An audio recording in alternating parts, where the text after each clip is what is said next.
Collector public online ক্লাসের পক্ষ থেকে সবাইকে স্বাগত। আমি আনারকলি, সহকারী শিক্ষক, collector public school and college Bogura.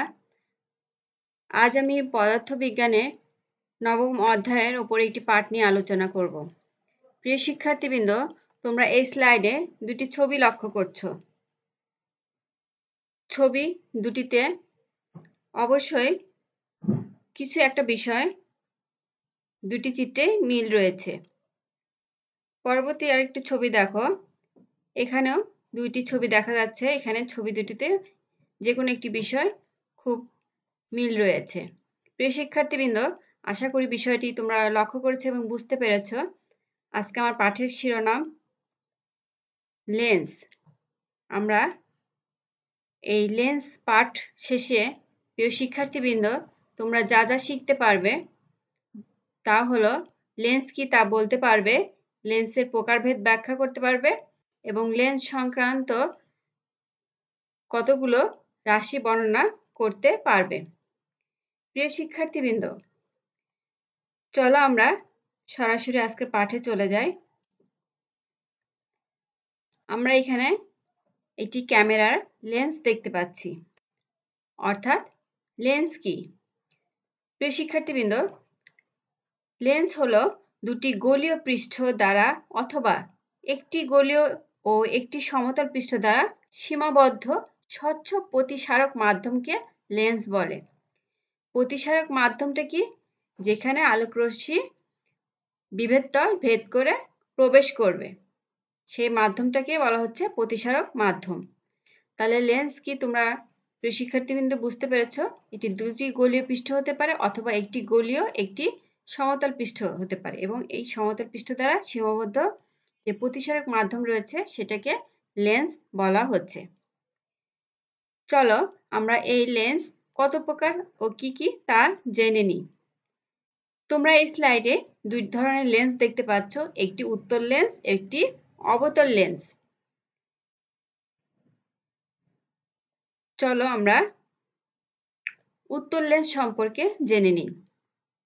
যে লেন্সের মধ্যভাগ মোটা এবং প্রান্তভাগ সরু তাকে উত্তল লেন্স বলা হয়।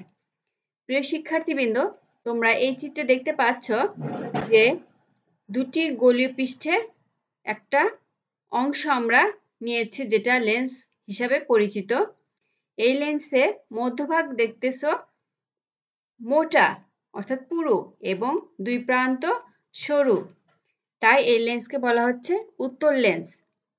উত্তল লেন্সে একগুচ্ছ আলোকরশ্মি যখন আপতিত হচ্ছে এবং প্রতিসরণের পর তারা কি হচ্ছে, যে কোনো একটি বিন্দুতে মিলিত হচ্ছে, এই মিলিত হওয়ার ঘটনাটাকে বলা হয় অভিসারী। তাহলে আমরা বলতে পারি উত্তল লেন্সে প্রতিসারিত রশ্মিগুলো অভিসারী বিন্দুতে মিলিত হয়, তাই একে উত্তল লেন্সকে আমরা অভিসারী লেন্স বলা হচ্ছে। প্রিয় শিক্ষার্থীবৃন্দ, পরবর্তী স্লাইডে আমরা অবতল লেন্স সম্পর্কে জেনে নিই। অবতল লেন্স দুটি গোলীয় পৃষ্ঠের একটি অংশ। এই লেন্সের চিত্রে তোমরা লক্ষ্য করো যে মধ্যভাগ সরু এবং প্রান্ত দুই ভাগ মোটা, অর্থাৎ যে লেন্সের প্রান্তভাগ মোটা ও মধ্যভাগ সরু তাকে অবতল লেন্স বলা হয়। প্রিয় শিক্ষার্থীবৃন্দ, তোমরা চিত্রে লক্ষ্য করো যে এখানে অবতল লেন্সের যে আলোক রশ্মিগুলো আপতিত হচ্ছে, প্রতিসরণের পর সে আলোক রশ্মিগুলো চারপাশে ছড়িয়ে পড়ছে, এখানে কিন্তু মিলিত হচ্ছে না। চারপাশে ছড়িয়ে পড়ার কারণে এখানে অপসারী গুচ্ছ গঠিত হচ্ছে, অর্থাৎ রশ্মিগুলো অপসারী লেন্সে পরিণত হচ্ছে, তাই অবতল লেন্সকে বলা হচ্ছে অপসারিত লেন্স। প্রিয় শিক্ষার্থীবৃন্দ, তাহলে তোমরা দুই ধরনের লেন্স সম্পর্কে জেনে গেলে, একটি উত্তল লেন্স, একটি অবতল লেন্স। উত্তল লেন্সে অভিসারী রাশিগুচ্ছ গঠিত হয় এবং অবতল লেন্সে অপসারী রশ্মিগুচ্ছ গঠিত হয়। প্রিয় শিক্ষার্থীবৃন্দ, চলো এই লেন্সে কতগুলো রাশি রয়েছে সেই রাশি সম্পর্কে আমরা জেনে নিই।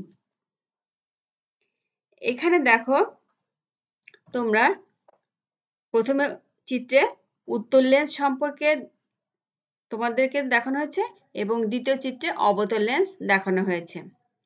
এখানে লেন্সে যে আমরা অঙ্কন করেছি তার একটা কেন্দ্রবিন্দু রয়েছে এবং এই কেন্দ্রবিন্দু দিয়ে একটি রশ্মি সমান্তরালে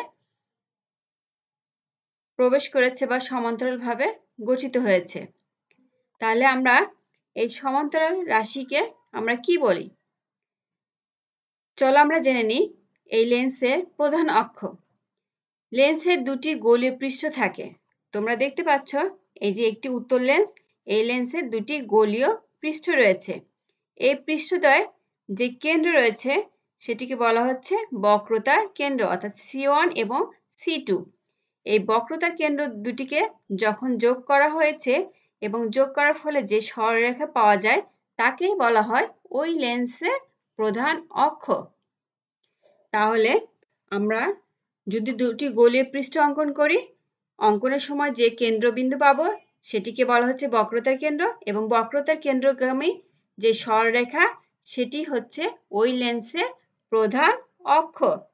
প্রিয় শিক্ষার্থীবৃন্দ, তোমরা গত পাঠে দর্পণের যে প্রধান অক্ষ সম্পর্কে জেনেছ, লেন্সেও কিন্তু একইভাবে সেই প্রধান অক্ষকে সংজ্ঞায়িত করা হয়েছে। চলো পরবর্তী স্লাইডে আমরা একটি চিত্র দেখতে পাচ্ছি। এখানে একটি উত্তল লেন্স দেখা যাচ্ছে। এই উত্তল লেন্সের আলোক কেন্দ্র কি সেটা তোমরা আজকে জেনে নাও। আলোক কেন্দ্র হলো প্রধান অক্ষের ওপর অবস্থিত একটি নির্দিষ্ট বিন্দু। প্রধান অক্ষের ওপর একটি নির্দিষ্ট বিন্দু যার মধ্য দিয়ে একটি নির্দিষ্ট রেখা অতিক্রম করলে প্রতিসরণের পর লেন্সের অপর পৃষ্ঠ দিয়ে নির্গত হওয়ার সময় আপতিত রশ্মির সমান্তরাল হয়। তোমরা খেয়াল করে দেখো যে আলোক কেন্দ্র হলো লেন্সের প্রধান অক্ষের ওপর অবস্থিত একটি নির্দিষ্ট বিন্দু যার মধ্য দিয়ে কোনো নির্দিষ্ট রেখা অতিক্রম করলে প্রতিসরণের পর লেন্সের অপর পৃষ্ঠ দিয়ে নির্গত হওয়ার সময় আপতিত রশ্মি সমান্তরাল হয়। প্রিয় শিক্ষার্থীবৃন্দ, তোমরা নিশ্চয় বুঝতে পেরেছ আলোক কেন্দ্র কি। বক্রতা কেন্দ্র এটি আমি আগে বলেছি, তোমরা আবার জেনে নাও যে বক্রতা কেন্দ্র হচ্ছে লেন্সের উভয় পৃষ্ঠই এক একটি নির্দিষ্ট গোলকের অংশ। সুতরাং এই গোলক যখন অঙ্কন করা হয় সেই গোলকের কেন্দ্রকে বলা হচ্ছে বক্রতা কেন্দ্র। আমরা বক্রতার ব্যাসার্ধ সম্পর্কে এবার জানবো। প্রিয় শিক্ষার্থীবৃন্দ, তোমরা লেন্সের যে রাশিগুলো সম্পর্কিত তথ্য তোমাদেরকে সাথে আমি শেয়ার করছি, অবশ্যই তোমরা বুঝতে পারছো। বক্রতার ব্যাসার্ধ হলো এই যে বক্রতার কেন্দ্র, এই বক্রতার কেন্দ্র থেকে এই যে লেন্সের আলোক কেন্দ্র রয়েছে অর্থাৎ C1 থেকে লেন্সের যে আলোক কেন্দ্র বা C2 থেকে লেন্সের যে আলোক কেন্দ্র রয়েছে সেই দূরত্বকে বলা হচ্ছে বক্রতার ব্যাসার্ধ। অর্থাৎ লেন্সের বক্রতার কেন্দ্র থেকে আলোক কেন্দ্র পর্যন্ত দূরত্বকে বলা হচ্ছে বক্রতার ব্যাসার্ধ। আমরা একটি উত্তল লেন্স এবং অবতল লেন্স লক্ষ্য করছি। এখানে আমরা প্রধান ফোকাস সম্পর্কে এখন জানব। প্রধান ফোকাস কি? তোমরা দর্পণে প্রধান ফোকাস সম্পর্কে জেনেছ, এখানেও লেন্সের প্রধান ফোকাস সম্পর্কে জানবে। লেন্সের প্রধান অক্ষের সমান্তরাল। আমরা উত্তল লেন্স যদি বিবেচনা করি, দেখো উত্তল লেন্সের প্রধান অক্ষ আলোক কেন্দ্র বরাবর গমন করেছে। এই প্রধান অক্ষের সমান্তরালে ও নিকটবর্তী রশ্মিগুচ্ছ প্রতিসরণের পর উত্তল লেন্সের প্রধান অক্ষের ওপর যে বিন্দুতে মিলিত হয়েছে। দেখো উত্তল লেন্সে প্রতিটি আলোক রশ্মি প্রধান অক্ষের সমান্তরাল এসে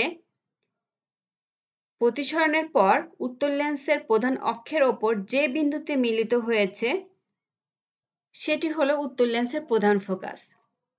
আর অবতল লেন্সের ক্ষেত্রে যদি বলি যে প্রধান অক্ষের সমান্তরাল রশ্মিগুচ্ছ অবতল লেন্সে আপতিত হওয়ার পর প্রতিসরণের পর যে বিন্দু থেকে অপসারিত হচ্ছে বলে মনে হচ্ছে সেই বিন্দুকে বলা হচ্ছে প্রধান ফোকাস। অর্থাৎ আমরা অবতল লেন্সে অবাস্তব একটি চিত্র অঙ্কন করে প্রধান ফোকাস সম্পর্কে জানতে পারছি। দেখো, অবতল লেন্সে প্রধান অক্ষে সমান্তরাল আলোক রশ্মি আপতিত হয়েছে এবং আপতিত হওয়ার পর আলোক রশ্মিগুলো অপসারিত হয়ে চারদিকে ছড়িয়ে পড়ছে। তারপর কি করছি, এই রশ্মিগুলোর একটি অবাস্তব কল্পনা অঙ্কন করেছি যা প্রধান অক্ষের ওপর একটি নির্দিষ্ট বিন্দুতে মিলিত হয়েছে বলে মনে হচ্ছে। এই মিলিত বিন্দুকে বলা হচ্ছে প্রধান ফোকাস। তাহলে আমরা উত্তল লেন্সে বাস্তব চিত্র দেখতে পাচ্ছি এবং অবতল লেন্সে অবাস্তব একটি চিত্র দেখতে পাচ্ছি। এই প্রধান ফোকাসকে আমরা এফ দ্বারা প্রকাশ করি।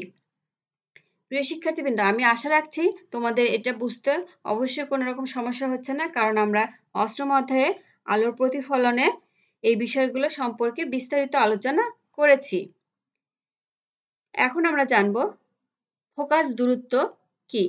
ফোকাস দূরত্ব হচ্ছে, যেহেতু লেন্সের মধ্যবিন্দু কি আলোক কেন্দ্র, সে আলোক কেন্দ্র থেকে প্রধান ফোকাস পর্যন্ত যে দূরত্ব রয়েছে তাকে বলা হয় প্রধান ফোকাস। এবং ফোকাস তল কি, প্রধান ফোকাসের মধ্য দিয়ে লেন্সের প্রধান অক্ষের সাথে লম্বভাবে কল্পনা করা একটি তল, সেটিকে বলা হচ্ছে ফোকাস তল। প্রিয় শিক্ষার্থীবৃন্দ, আমরা লেন্সে কি তা জানতে পারলাম, লেন্স কত প্রকার সেটি জানতে পারলাম, লেন্সের যে বিভিন্ন প্রকার যে রাশিগুচ্ছ রয়েছে সেই রাশিগুচ্ছ সংজ্ঞায়িত আমরা করতে পারলাম। প্রিয় শিক্ষার্থীবৃন্দ, আশা রাখছি তোমরা এই পাঠে অত্যন্ত মনোযোগী ছিলে এবং বিষয়গুলো লক্ষ্য করেছ। চলো আমরা নিজেদেরকে একটু মূল্যায়ন করি। তোমরা নিশ্চয়ই বলতে পারবে লেন্স কি।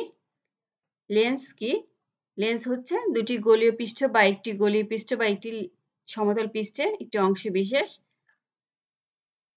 তারপর উত্তল লেন্সকে অভিসারী লেন্স বলা হয় কেন, কারণ এখানে আলোক রশ্মিগুলো প্রধান অক্ষের সমান্তরালে আপতিত হওয়ার পর কি হয়, রশ্মিগুচ্ছগুলো প্রধান অক্ষের ওপর যে কোনো একটি বিন্দুতে মিলিত হয়, ফলে অভিসারী গুচ্ছগুলো পরিণত হয় বলে উত্তল লেন্সকে অভিসারী লেন্স বলা হয়।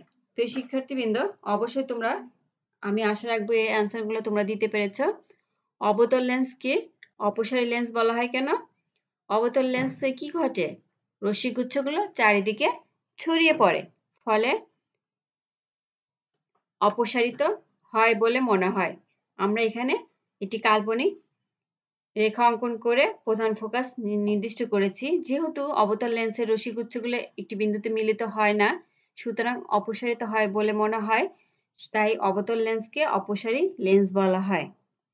প্রিয় শিক্ষার্থীবৃন্দ, তোমরা এই নবম অধ্যায়ে আলোর প্রতিসরণের যে লেন্স সম্পর্কিত তথ্য তোমাদের সাথে আজ শেয়ার করলাম, তোমরা পাঠটি অবশ্যই ভালো মতন বুঝেছ এবং আমার পাঠ শেষে তোমরা অবশ্যই বইটি পড়বে এবং নিজেকে যাচাই করবে। চলো তোমাদের জন্য একটি বাড়ির কাজ রাখি। লেন্সে কিভাবে প্রতিবিম্ব গঠিত হয় তা ব্যাখ্যা করো এবং খাতায় লিপিবদ্ধ করবে, করে তোমরা নিজেকে মূল্যায়ন করবে। প্রিয় শিক্ষার্থীবৃন্দ, আজ আমি এই আলোর প্রতিসরণ অধ্যায়ে এই লেন্স পাঠের সমাপ্তি এখানে ঘোষণা করছি। তোমরা ভালো থাকবে, সুস্থ থাকবে। সবাইকে ধন্যবাদ। আল্লাহ হাফেজ।